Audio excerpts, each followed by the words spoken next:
Hello everyone. In today's video, I'm going to show you how to fix the failed to verify identity issue on PrizePicks. So without any delay, let's get started. First, I'll explain the reason behind this issue and then I'll show you how to solve it. When I visited the official PrizePicks page, it explains what happens after you submit your ID.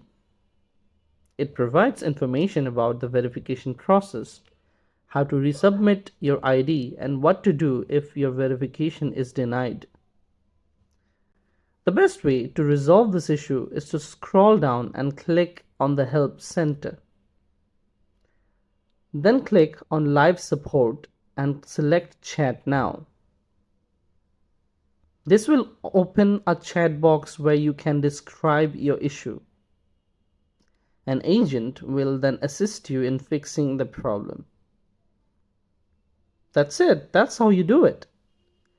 Thanks for watching this video. If you found this video helpful, please like and subscribe to our channel.